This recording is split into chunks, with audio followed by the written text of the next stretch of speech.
Hey guys, CryptoDad here again. Thanks for joining me on the Saturday night live stream, live from Michigan, where you can throw out questions and I'll do my best to get them answered.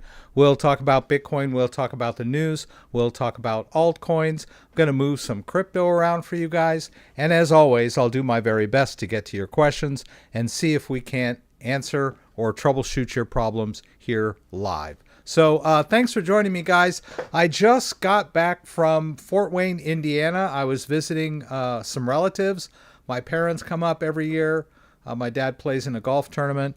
And so we were down there and we were on the road and we weren't even sure, or I wasn't sure we were going to make it back in time for me to do the live stream. So, but I thought about delaying it till Sunday, but I thought you guys, a lot of you are regulars and you're usually here. So it works better when I do it at my normal time. So we got back just in time. I didn't really have a chance to update the description except to change the title. I'm going to change the icon for, the thumbnail for the thumbnail later. So, but I'm here and I can see some of you are filtering in, some of the regulars. Sorry, I was a bit late getting started, but like I said, we just got in. We had a great time. A lot of big news in the crypto world this week.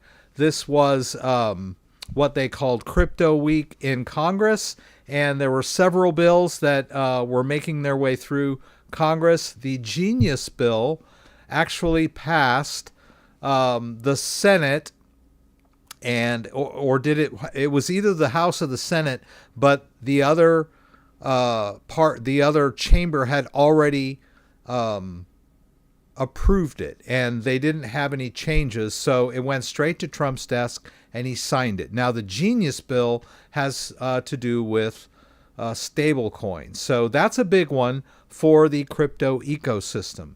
Stablecoins, if you're not familiar with stablecoins, are crypto coins. They are cryptocurrency. They run on a blockchain, but they are pegged to the value of a US dollar. And the big ones are Tether and US dollar coin. And these are great for payment processors. There's talk of Walmart and Amazon accepting Tether or US dollar coin for payment, and that is huge. Now the other bill, the stability bill, the Clarity Bill is more akin to Bitcoin and cryptocurrencies. It's regulation or clarity and regulation for Bitcoin. And Kitty's here. Oh, Kitty wants to say hello. He was here all alone in the house for 3 days with plenty of food and water. But he's back now. He went outside, but it's raining, so... yeah, Kitty, I'm here. It's good to see you again. I was worried about you. Yeah, but you're fine. The dog is still at the boarding, which is a great place, but we didn't get back in time to pick him up today, so we're going to pick him up tomorrow.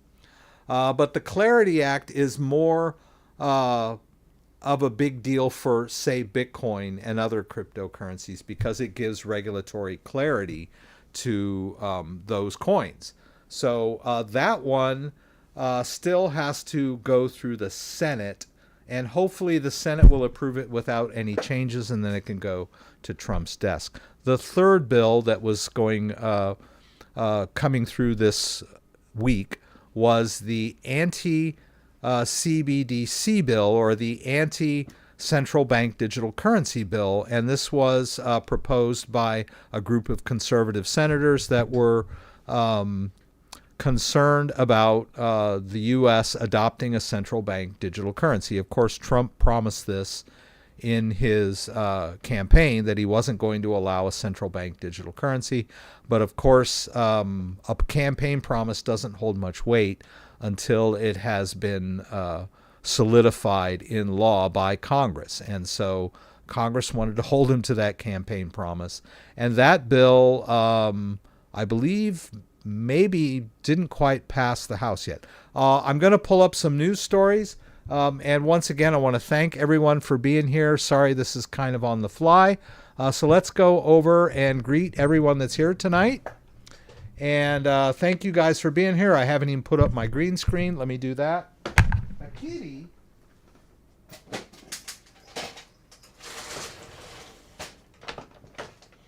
All right, that's better. It makes me look like I'm more pro. Yeah, I'm going to dig up this news story. I believe my dad sent it to me on my phone. So let's see what he did here. Okay, yeah. This one looked pretty good. I read it this morning. So I'm going to share this one with myself. And then I'll pull it up for you guys, because it covered all three bills pretty well, just like I did in the intro. And we'll get to that here in just a sec. Let's see. Wayne is here. Thank you for being here. Drew A., good to have you. HR by Catherine, nice to have you here this Saturday. Kay and Henry, hello. Christopher Tain from Melbourne. Mr. Miski, Vladimir Jankovsky, good to have you here.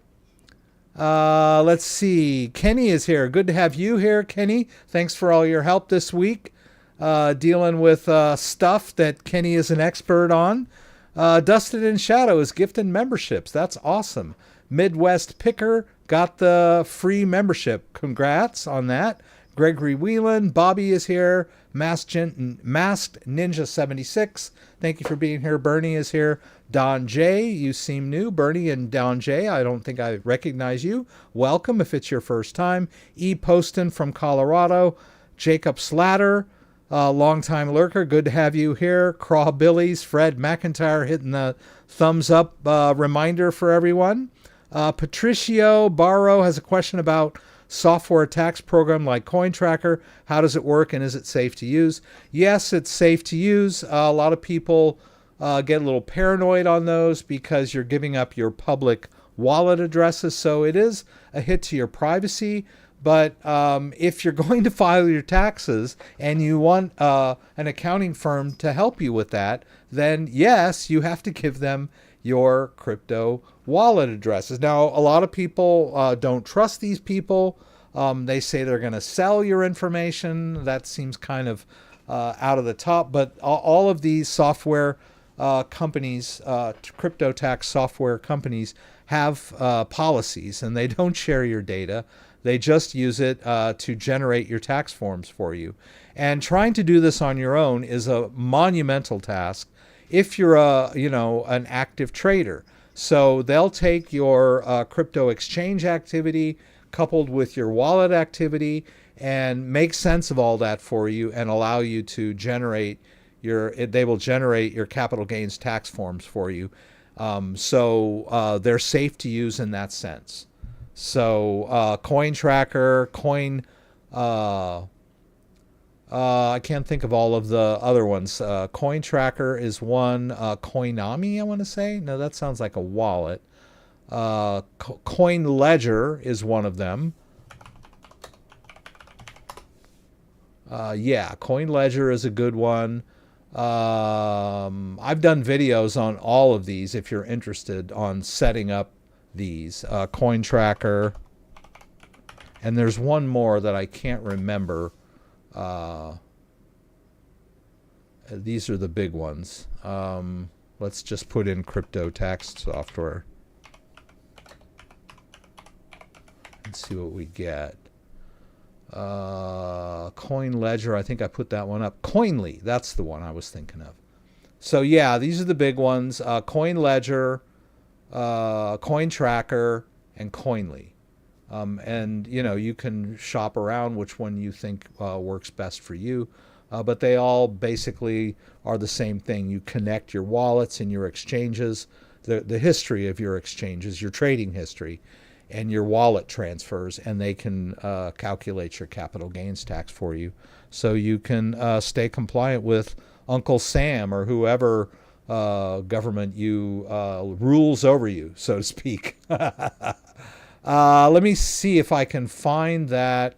Yeah, let's cover this story here. So in big win for crypto industry, Trump okays rules for stablecoins.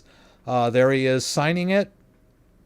And President Trump on Friday signed into law new regulations for a type of cryptocurrency, a major milestone for the industry that has spent heavily to strengthen its legitimacy and political might. The Genius Act sets initial guard. Let me see if I can make this bigger here. And I've got it in kind of the wrong browser, but that's fine. Sets initial guardrails for consumer protections for stablecoins, which are tied to assets like the US dollar to reduce price volatility compared with other forms of cryptocurrency. It passed both the House and the Senate with wide bipartisan margins. The new law is meant to bolster consumer confidence in the crypto industry, which has quickly become a major power play in Washington thanks to massive campaign donations and spending on lobbying. Its passage comes as Trump has repeatedly pledged to make the U.S. the crypto capital of the world. Yes, we were mocked and dismissed and counted out. Trump told crypto executives, including Trump. In 2018, Trump bashed crypto as well. So he was one of them. But now all of the crypto executives, including about 200 people, several GOP lawmakers, signed this massive validation of their hard work and pioneering spirit. Biden's administration was heavily anti-crypto. Trump campaigned as pro-crypto and won.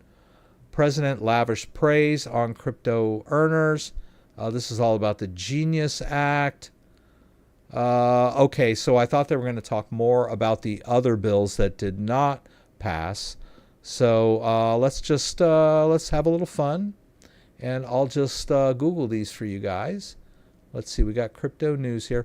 Dan is not going to make it. Dan sent me a text about half an hour ago, said he wasn't going to make it.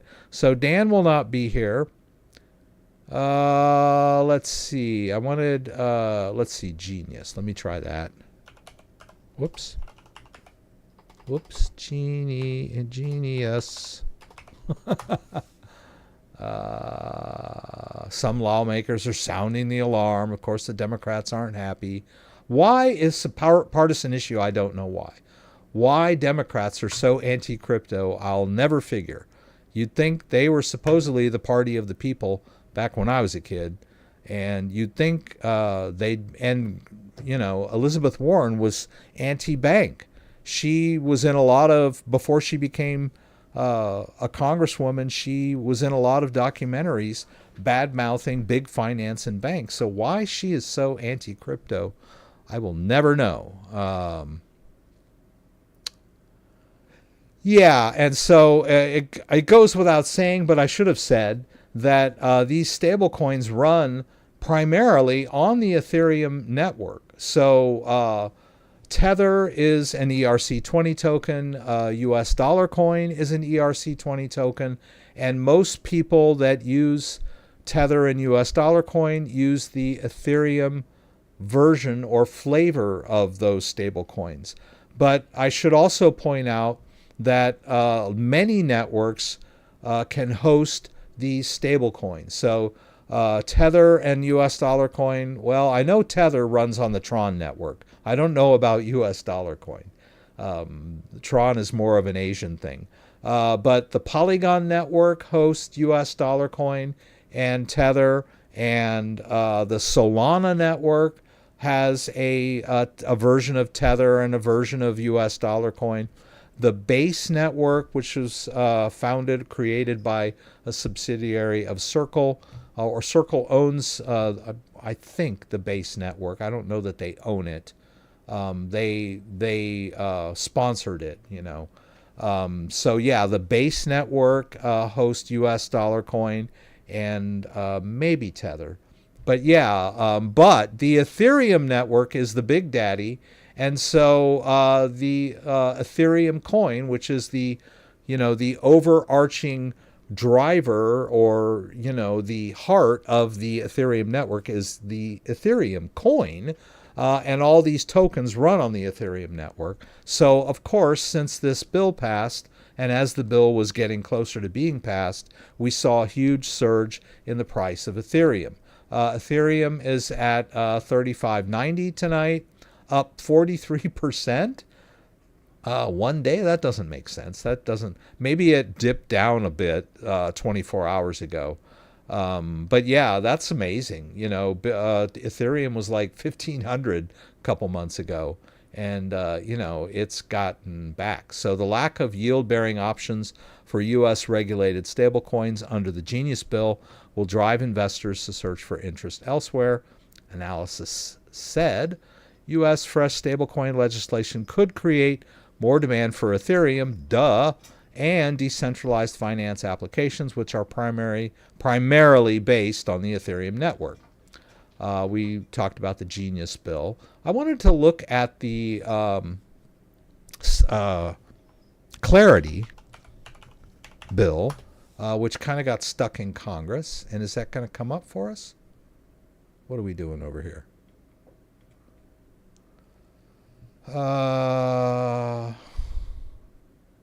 Let's try it. Oh, well, I guess that's it. Yeah. I wanted a...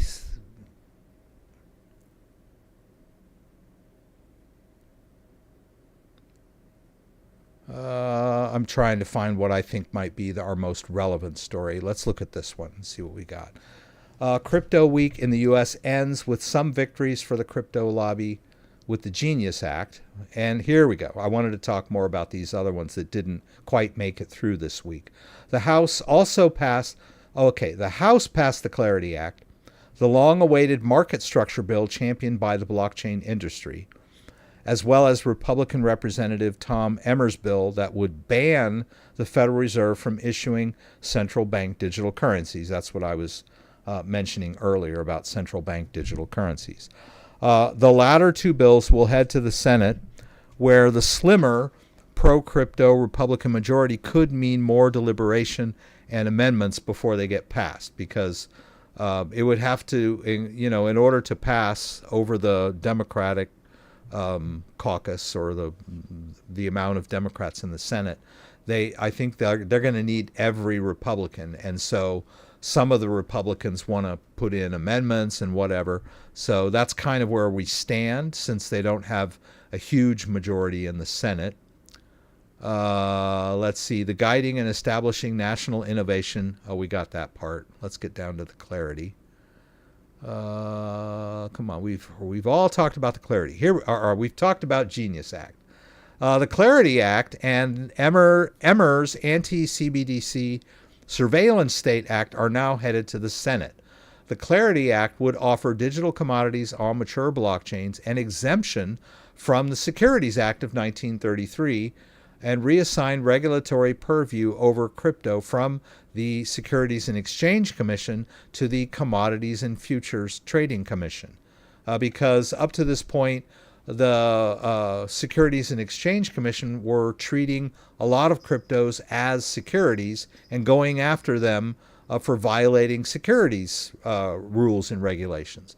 Well, we need clarity there, and a lot of these crypto, especially Bitcoin, should be treated as commodities. Well, in my opinion, Bitcoin should be treated as a currency, just like the yen and the euro, because it is a new currency. But I'll take a commodity over a stock, right, or a security, right? But that's the back and forth. So now it won't just be the Securities and Exchange Commission regulating crypto, but also the Commodities Future Trading Commission. The act enjoyed a significant amount of bipartisan support in the House of Representatives, despite an anti-crypto corruption week campaign among some House Democrats. It's very, very partisan. They're all, because they don't like Trump. Well, a lot of people don't like Trump. I get that. But that's really no reason, to play politics with what seems to me to be a bipartisan issue, which is cryptocurrency, stable regulation or clear regulation. But, they're claiming Trump is making a lot of money on crypto, and so, they don't want to pass this bill. Okay. Many crypto critics in Congress believe the bills have not been sufficiently amended to address concerns over corruption and ethics violations, particularly as it concerns the personal crypto business of President Donald Trump. Okay. Still, the Clarity Act has relatively bipartisan support in the House, with 78 Democrats voting in favor of the measure. Senate Democrats, who also supported the Genius Act, may be willing to vote with their Republican opponents again on the Clarity Act, despite vocal criticism of the bill's crypto skeptic Democrats. Let's see here. Whoops. I'm going to silence someone. Dan's not here to do this for me, so I'm going to do it. There we go. I'm going to take somebody.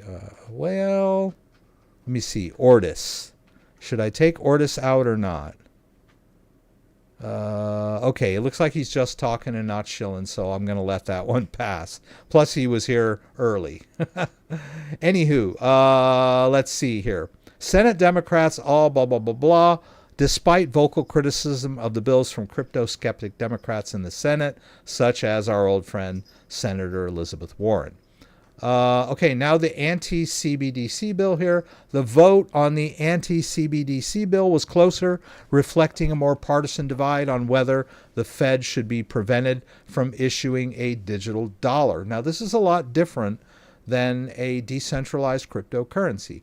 A digital dollar, or a central bank digital currency, is blockchain-based, I believe, but it would be completely controlled by the U.S. government and U.S. banks.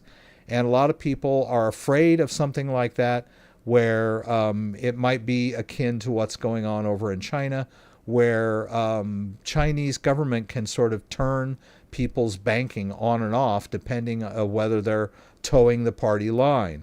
So they have social, I forget what they have a kind of a, so I can't think of the name of it. Someone throw it in there. It's social something. And, you know, if you get a speeding ticket or you're at a protest or you're late for work or whatever, your score goes down. And then, you know, if you're, yay, Communist Party or whatever, you're going to get a higher score. So if you're not towing the party line, you know, they can cut you off financially. And people do not want to see that in the U.S. Social credit, is that what it is? Social credit score? Whatever. And that's what a digital dollar might be, or a central bank digital currency. They're talking about the Federal Reserve having a digital currency of their own that they can, move up and down and adjust rates on at will. Right, to just sort of take the place of the dollar, and people are against that. And so that's what this bill is all about. The bill's sponsor repeated usual criticisms of CBDC in a Thursday announcement, calling it insidious technology which would undermine our values and destroy Americans' right to privacy. It's bad enough that your bank knows everything that you spend your money on, down to the last. If you buy stamps at the post office, it's reported in your bank now. Because most people use credit cards and ATM cards and their phones, like every single purchase you make is logged, and you see when and where you made it and what you bought. So imagine the government having that power, right? Still, if only a couple of Democrats vote for the bill, which isn't impossible given that a recent Cato Institute poll found that 22% of Democrats oppose a CBDC, the bill could have a chance at passing. So things are looking pretty good, right? Even with amendments and caveats, the three bills would represent a windfall for the crypto industry in the U.S. and the beginning of the full integration of crypto in the country's financial system. This is huge, guys. It's just unbelievably huge. Crypto leaders are optimistic. Nathan McCauley, CEO and co-founder of Anchorage Digital, said of the Clarity Act, knowing which assets are securities, which are commodities, and why that distinction matters is foundational for market transparency and integrating crypto into traditional finance. James Harris, Group CEO at crypto lending firm Tesseract, said that pro-crypto laws in the U.S. have the chance to influence laws abroad, right? Other countries would follow suit with us. policy often fans out from the U.S. across the globe. The U.S. is looking to reclaim digital asset leadership, and the U.S. will still be the largest market if they are successful. Delays will just cede advantage to the United Arab Emirates and Hong Kong, he said. With more politicians swinging pro-crypto, whether these bills will pass seems rather a question of when rather than if. So yeah, that's cool. Social credit system. Thank you, Chaos Reigns. That's what I'm trying to talk about in China, which they've already implemented. They have a digital yuan in China, and the government uses the social credit system to turn up or turn down people's financial access and their traveling access. So a central bank digital currency would allow the U.S. government to have the same sort of power. Now, they may not exert it overtly right away, but they would have the tools they need to implement these kind of policies. And that's why there are so many people, senators and people in the U.S. against the central bank digital currency. So thanks for that, social credit system. Let me check and see who's here and if they have any burning questions. Hello, I have a question about, okay, we got Patricio. Thanks for that question, by the way. Teresa Green, my computer broke. How do I get info onto my new computer? Just log into Ledger Live from the new computer. And how do you use multiple ledgers? Well, those are both very good questions. And let's go, not there. Let's see, let's go back here. Now, let's try transfer here. Where is that one? Okay, here. Now, this one I know for a fact. And let's try this one. Let's try multiple.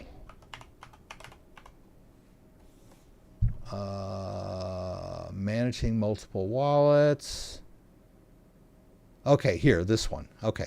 So this one is, directly related to your question, how to manage multiple devices in Ledger Live. I'm going to paste that down in the chat window. And then your other question was about installing Ledger Live basically what you're asking is, what do I do on a new computer? And that would be installing Ledger Live on a brand new computer. And I have done several videos on that.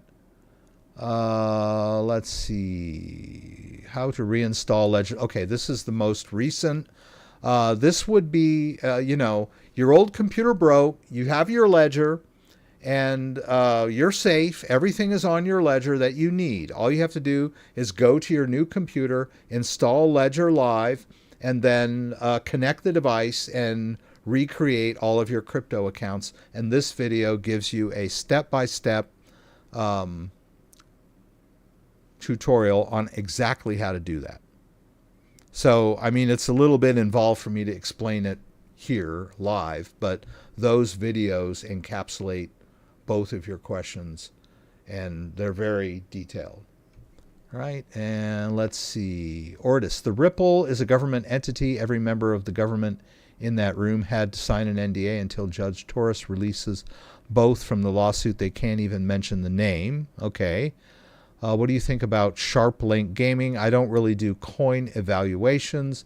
I'm here to cover the crypto news, the ecosystem, and troubleshooting. Like, I troubleshoot if you've got an issue with your hardware wallet or you're trying to do a transfer, and I do education on crypto, just like that question that I just covered. So I'm not qualified to cover coins.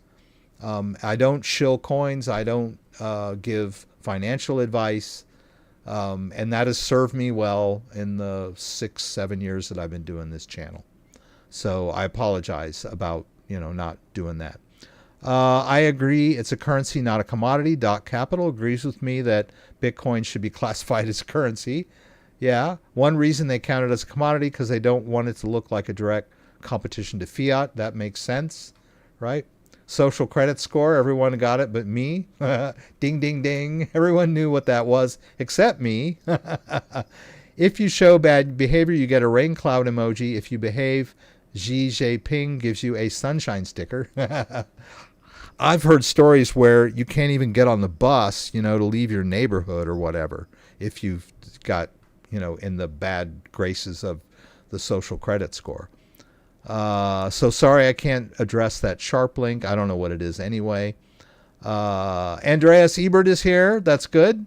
Birds, Bees, and Trees is here. That's good to see. Hello. Thought you might be off today. I was trying earlier like Kenny. Yeah, like I said, we just drove in. Thanks for links. Another question. How would you make money like interest on your crypto? And is it safe? Like I said, I don't give financial advice, but staking is the concept of earning interest on your crypto. And there are several ways to stake.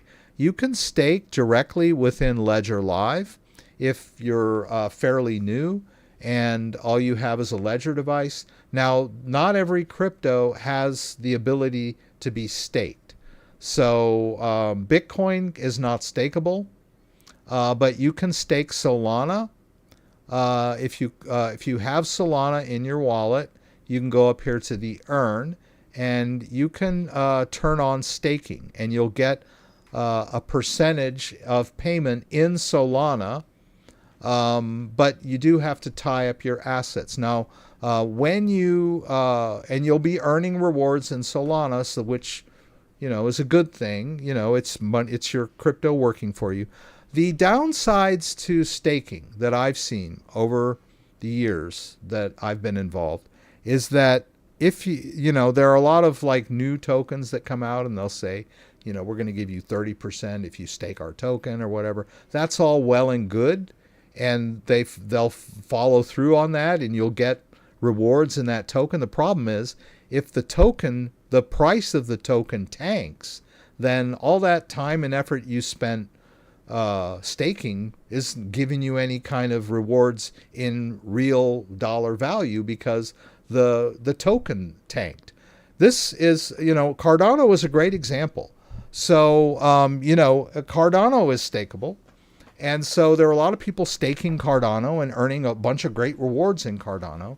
And then the price of Cardano collapsed from, $2.50 down to like 30 to 40 cents. So all those staking rewards that were worth, who knows how much, suddenly, lost their value. So that's one thing you have to remember in a staking situation is you're getting paid in the token itself. And so the price of that token matters. Now, I know there are certain ways to stake tokens where they might pay out your rewards in a stablecoin, which is a little better. But then another drawback to staking is some tokens have cooling off, well, I wouldn't call it a cooling off, unbonding periods. So, for example, DOT. The DOT token, you can stake DOT and earn DOT rewards, but if you decide to unstake, it takes 21 days to regain access to your tokens. So if you're a long-term holder, that's great. But if you want to stay liquid, then staking, it ties up your tokens. And then, from the day you say, DOT's just jumping off right now, I want to sell my tokens, you go to unstake, and then you have to wait 21 days to sell your tokens. And by then, the price may have come back down again, right? So you can't really stay liquid when you're doing that. Now, there are also other ways of staking your tokens. If you're using Coinbase and you have US dollar coin in Coinbase, they will give you 4.1 APY on any US dollar coin you've got in your Coinbase account. So if you are comfortable with leaving your coins in Coinbase, then it's a no-brainer to just earn interest on your US dollar coin. The problem is that it's not self-custody when you do it that way. And 4% APY is not huge, and you have to leave them in there for a whole year to get the entire 4%. that means, it's per year thing. So yes, you will earn 4%, which is much better than a savings account, which is only, 0.1% or whatever they pay on savings account. But it takes a while, and your coins are tied up in Coinbase, and Coinbase is not self-custody. Coinbase could go out of business, Coinbase could go down, Coinbase could get hacked, Coinbase could freeze your account because of so-called suspicious activity. The IRS could come in and seize your assets on Coinbase because I don't know how easy that is for them to do, but it's just like a bank account, so to speak. I don't know that if you got sued by a creditor, if they could access stuff you have in Coinbase. I know they can garnish wages and garnish your bank account. So it's not a huge step to think that creditors that come after you, that sue you, might be able to, garnish your whatever you've got on Coinbase. Now they can't garnish what you have in your wallet, right? They can't touch that. So that's why I advocate self-custody. But it is much easier to stake your tokens on Coinbase, right? You just drop them in there and boom, it works automatically. You don't have to really do anything. If you want to stake your Solana, there's a few hoops you got to jump through, right? You got to kind of know what you're doing, and you got to be aware of the unbonding period and all that stuff. So I hope that covers staking for you guys. Let's see here. I think I'm down to the last of my questions.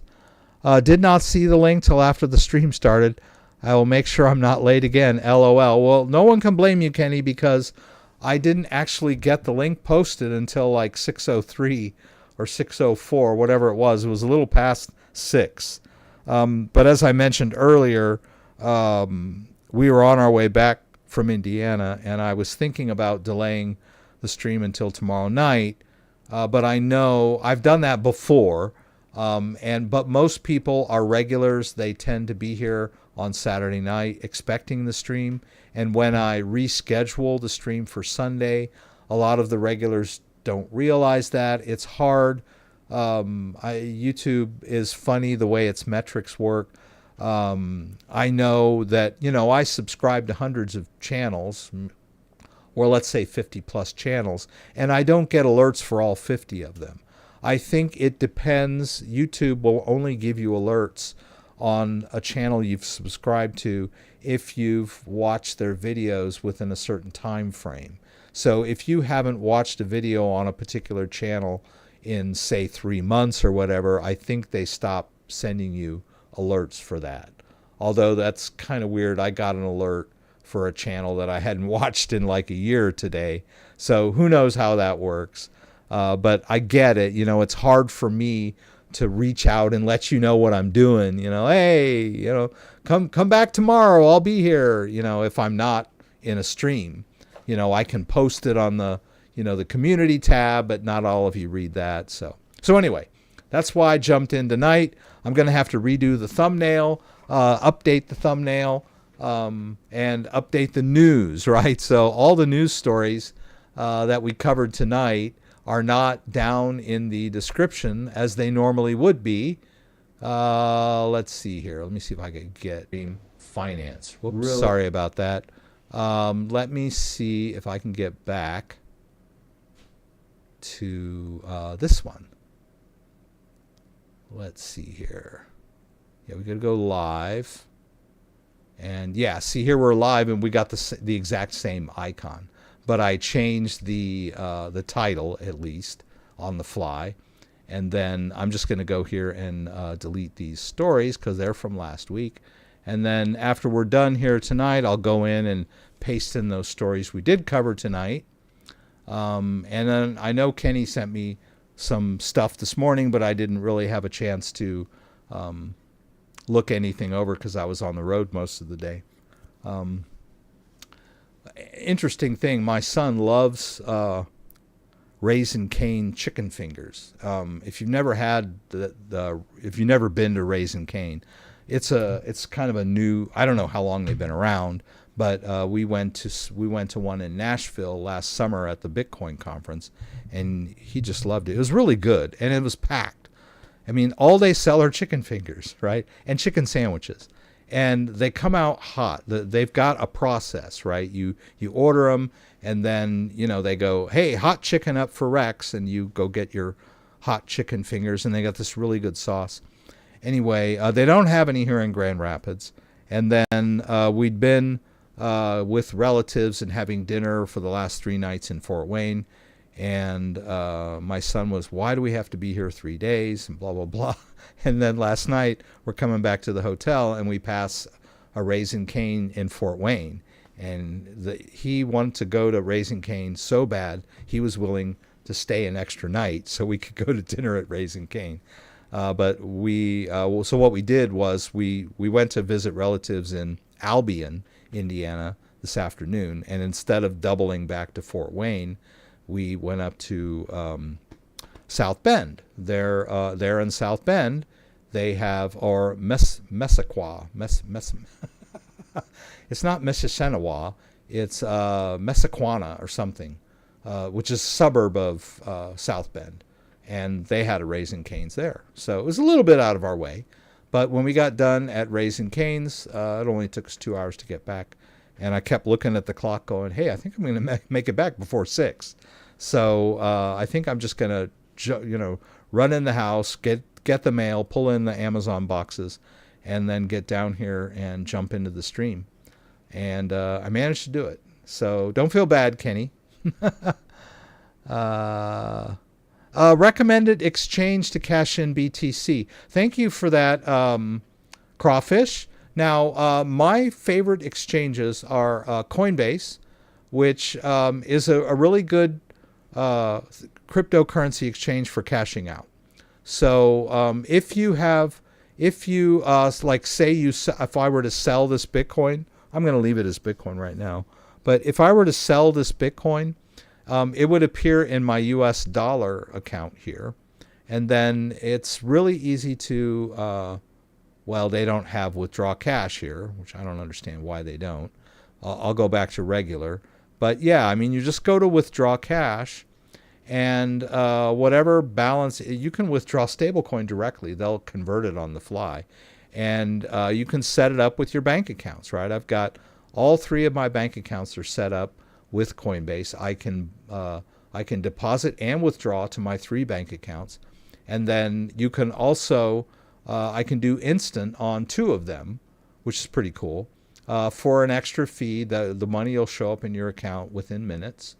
But normally, if you use the 3-day method in Coinbase and you're early enough in the day, it'll hit your bank account the same day. That's been my experience.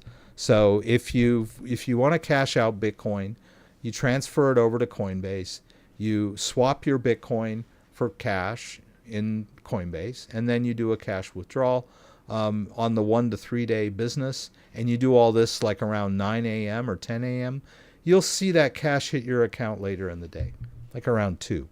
Also, Kraken is also a easy way to, I'm going to log into Kraken here. You can use Kraken to cash out. I'm going to have to do this. Let's see. Let me move this up.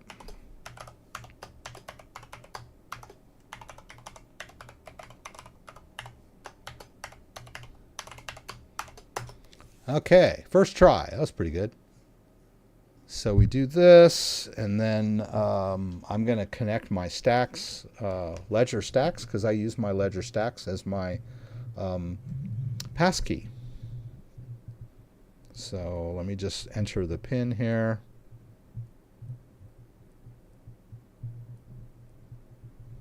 All right, that's good. And I'll hit use passkey. Right, and then watch how this works. I'll hit security key and next, and then it launches the security key app on my device, and I've already created an account for Kraken. So I just tap login, and I get logged into Kraken. Kraken is very similar, although I've noticed that they don't have the instant options. I'm not sure why, but I can withdraw to either my Chase or my Lake Michigan Credit Union, and I've got generous daily limits. So Kraken is also a great option for cashing out your crypto. So now a lot of people say stuff like, oh, I thought I could just cash out directly in Ledger Live. Like that's better. You can, but I don't think that's better. Because when you want to cash out in from directly within your Ledger Live, you are not using Ledger to do this cash out. You are using third-party payment processors like Transact and MoonPay. And if you have a preferred exchange like Coinbase, Kraken, Binance, Binance US, Gemini, whatever the case may be, you may have Coinbase One account, which gives you, for a subscription, you get better trading fees, maybe better withdrawal fees. You might, and it might be quicker, and you trust them more because you can log directly into your account and get tech support if you need it. Whereas if you're using MoonPay or Transact, they're not US based. I think Transact is. Transact. But their fees may be higher, and I don't really care to use these third-party payment processors for my cash outs. And a lot of people are under the impression that it's better or more direct to use Ledger Live to do cash outs or even buys and sells. In a way, it is somewhat easier for you to wrap your head around because you don't have to deal with the whole transfer crypto from point A to point B. But I believe that anybody that's into crypto should be using a wallet, and anybody that's using a wallet should be using a hardware wallet. And the fundamental thing that you do with crypto wallets is send and receive. Most people think a wallet is just for storing, but you've got to get your crypto in there somehow. That's a deposit into your wallet. And then if you want to sell, you got to get your crypto out of your wallet. You want to be able to use that crypto. Just storing it is great, but no one just stores anything, right? You're going to need access to that crypto someday for whatever reason it may be. If you say, oh, I'm never going to sell my Bitcoin until, 2070 or whatever, great, but what are you going to do with it? You're going to at some day in 2070, perhaps that Bitcoin will be, better than gold or whatever, and you'll spend it. You can spend it to buy a house or a car or a boat or whatever, but you'll need to know how to use the wallet to transfer somewhere, right? If you want to spend your crypto or use your crypto, you got to learn how to send it somewhere. So that's my thing.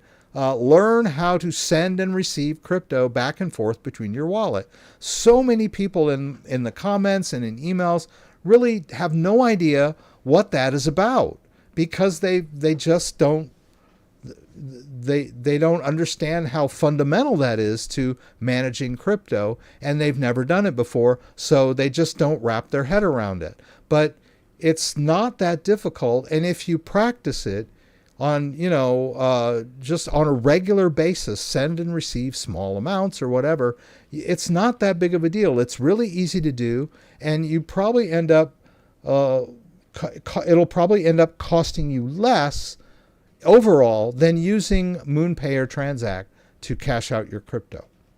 And I've said this many, many, many, many, many, many times on the live stream and in my videos over and over. Learn how to manage your crypto, send and receive. That's fundamental to the way the way wallets work is, send and receive. You should know how to do that. And I get so many people, well, how do I send Bitcoin to my bank? I'm like, you don't send Bitcoin to your bank. You send Bitcoin to an exchange, you swap it for dollars, and then from there you send it to your bank.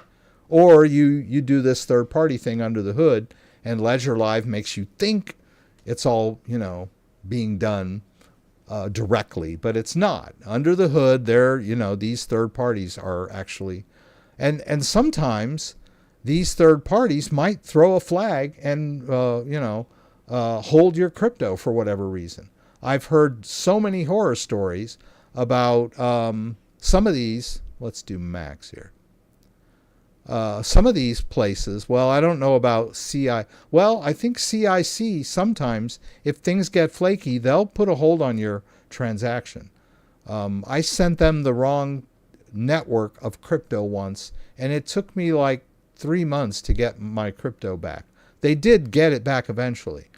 But yeah, when you're dealing with your own account like Coinbase or Kraken or Gemini or Binance US, then you can do a small test, make sure it's going to get there, and then do the transfer, and you've got a handle on everything that's going on. Like when you do something wrong with one of these payment processors or these these centralized swaps like Changely, they'll trip a flag and hold your crypto.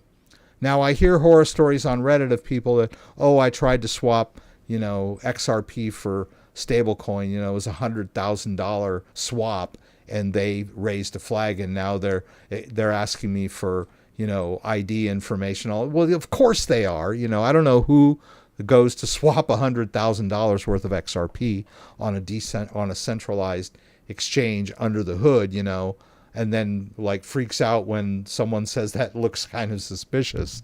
But yeah. If you are a regular Coinbase customer and you manage large amounts, when you transfer $100,000 worth of XRP and then swap it to cash, Coinbase is much more likely to go, okay, he's swapping $100,000, rather than throwing a red flag. But I can't speak for Coinbase. That might throw a red flag with them too. I think, if you're doing crypto, maybe you should swap small amounts, relatively small amounts, rather than trying to do these giant swaps thinking, hey, that's what crypto's all about. It's not when it goes through a third party. Anyway, I've gone off all this. Yeah, E. Poston loves Raising Cane. That's cool. Your thoughts? Hope my friend would have bought his wallet from France, the Ledger company, but he said saw slow delivery. Complaints on the web said they could come help quick. Crawbillies has pointed out that his friend is doubtful about Ledger. I have not ever really had any issues with ordering a Ledger device from Ledger. It takes a few days at the most. And I mean, what are you expecting? Overnight from Paris, France? It takes a few days. Now, if you want your Ledger right away, you can go get one at Best Buy. Best Buy is one of their distributors, or Amazon too. Amazon. Now people worry, it could be tampered with, and there's all these people. Don't buy your hardware wallets from third parties. That's alarmism. These wallets are built not to be tampered with. They have tamper-proof packaging. They have cryptographic verification checks when you connect them for the first time. They double check with the server. So all of this, paranoia about tampering is alarmism, and it's paranoia. So yeah, I mean, I wouldn't begrudge Ledger because it takes 3 or 4 days to get a Ledger device. And all of the FUD out there on Ledger with their tech support is because there's so many people out there that are spoiled and think they can just pick up the phone and call Ledger. That's not the way tech companies work. Even emails, you can send 50 emails to Ledger. They're not going to respond. You have to go to their support website and fill out a ticket and then wait for them to respond. Just get over it. I know you're the most important person in the universe, but Ledger does not think so. Ledger has, a business to run, and they're not just going to drop everything to take a phone call from you or, immediately respond to an email from you. So don't get all butthurt when Ledger doesn't give you immediate tech support. I don't know where people get this notion that tech companies are supposed to support you like that. Microsoft, Hewlett Packard, Apple. I mean, none of them are like, I don't know. I guess you could still call Apple. but you're probably going to get, a subcontracted third party person on the phone who's like working out of the Philippines or India or whatever. I don't know. When I was a much younger man back in the 90s, you could get a hold of someone at Apple that worked in Cupertino or whatever, or someone at HP that worked in South Carolina. But all these big tech companies farm out their tech support. Ledger still does their own tech support, and I guess there are some people that can somehow get a hold of them on the phone if they already have a case open. But Ledger does not do phone support for a very good reason. There are so many scammers out there that will pretend to be from Ledger and call you on the phone. And so, it's an easy tell to know you're getting scammed when you get a call from someone pretending to be from Ledger, because Ledger doesn't do phone support for that reason. So yeah, go on their support site. It's not rocket science. Google Ledger support, go to their support site, fill out a ticket, and you'll get a response. They're all like that. Trezor, OneKey, Tangem, no tech company or hardware wallet company is, I don't know.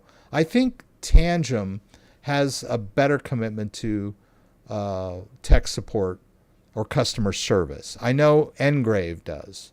I think Engrave is one, but this whole, I don't know, people expect so much. I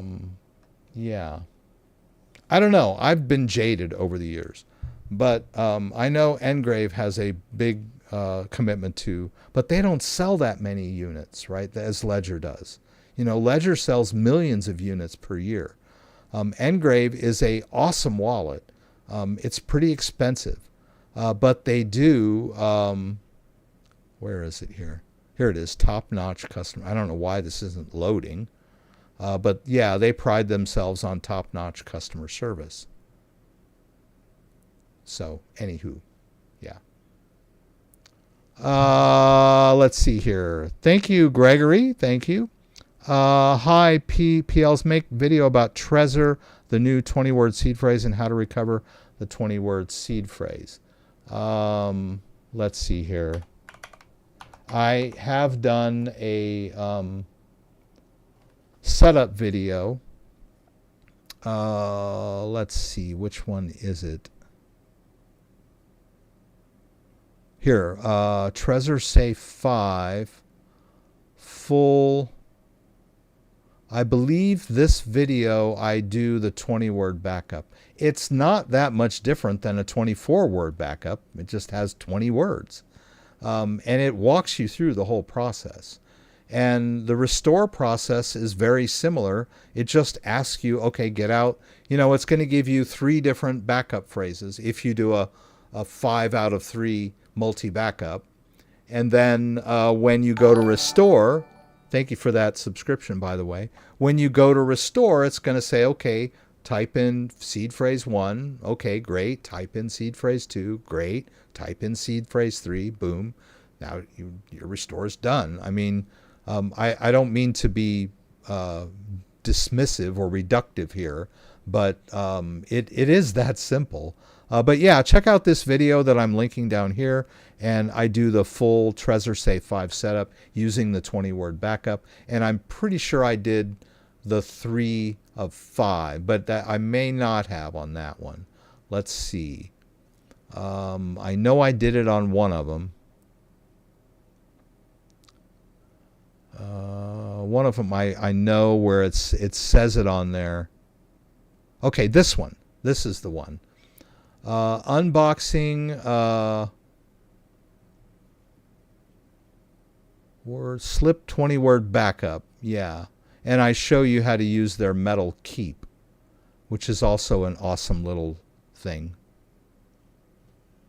Yeah.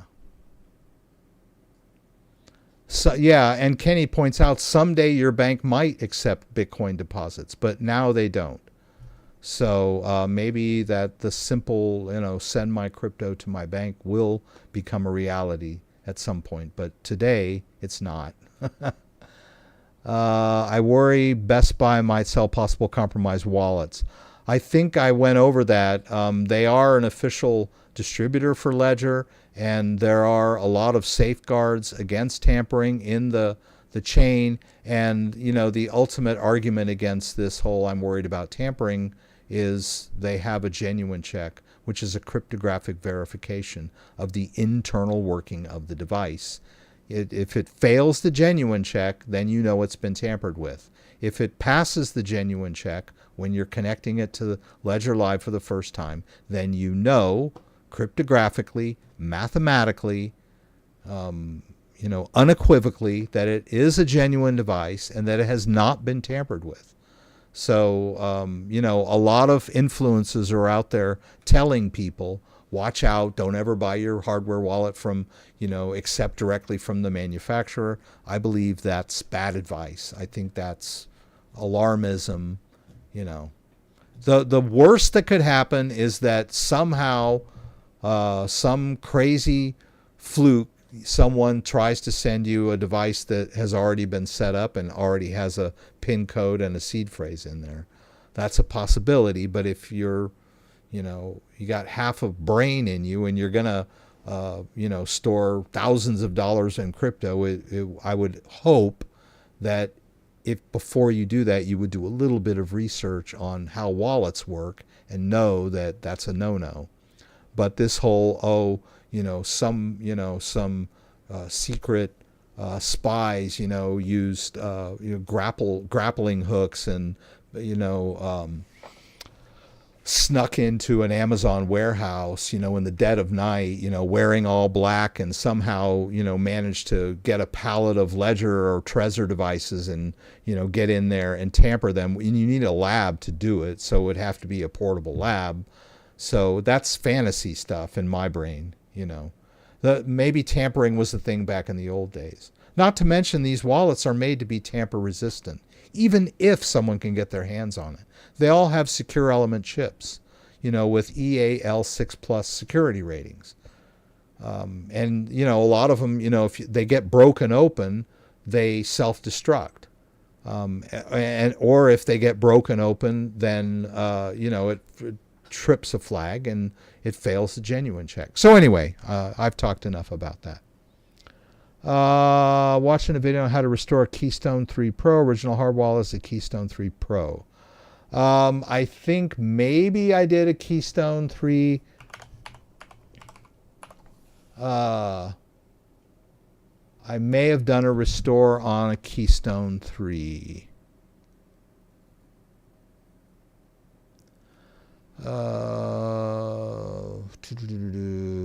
Unboxing and setup, air gap wallet guide, firmware review. I thought I did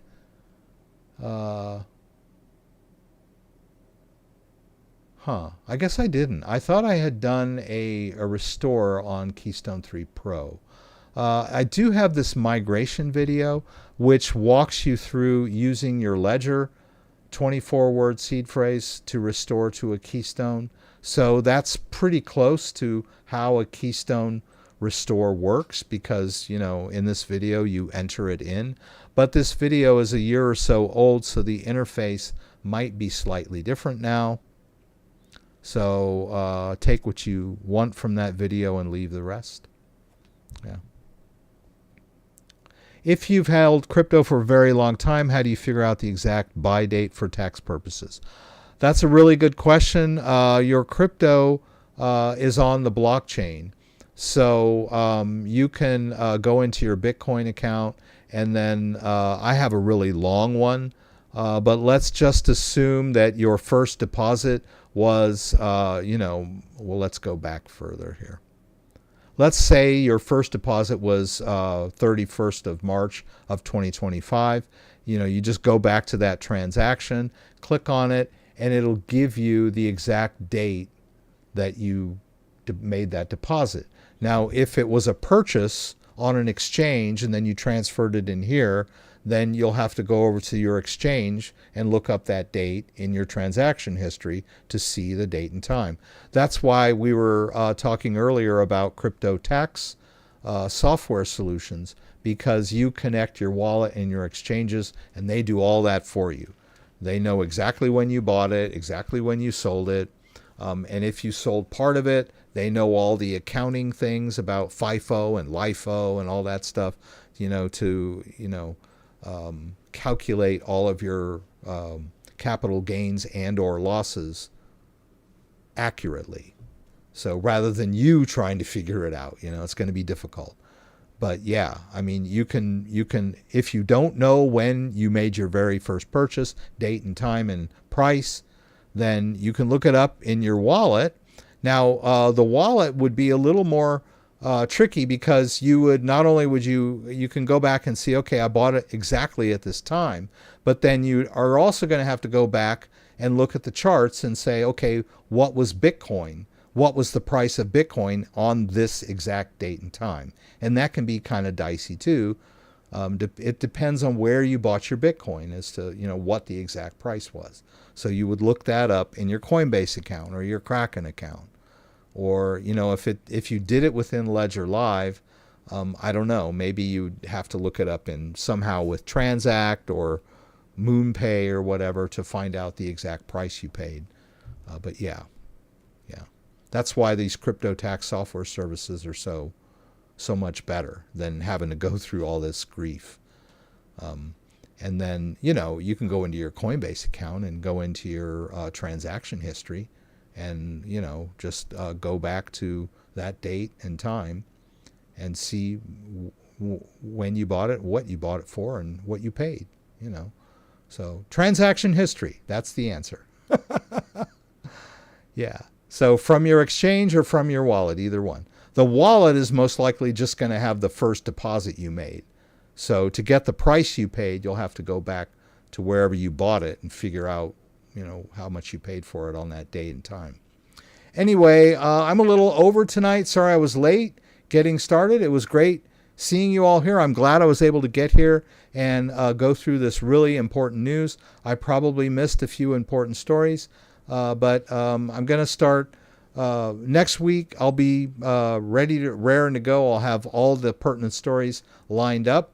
Until that day, stick with the channel. Check. I'm going to be posting videos. A lot of interest in crypto, so I'll be posting more standalone videos, maybe some shorts. So don't forget, we do this every Saturday night, 6 p.m. Eastern Standard Time. Please join me again for the live stream from Michigan, where you can throw out questions and I'll do my best to get them answered. Hope to see you there. If you like this video, give me a thumbs up. If you'd like to subscribe to my channel, I would appreciate it. When you subscribe, there's a little bell that you can click that will allow you to be alerted whenever I post new content. Once again, thanks for joining me, and hope to see you again soon. Good night, everybody.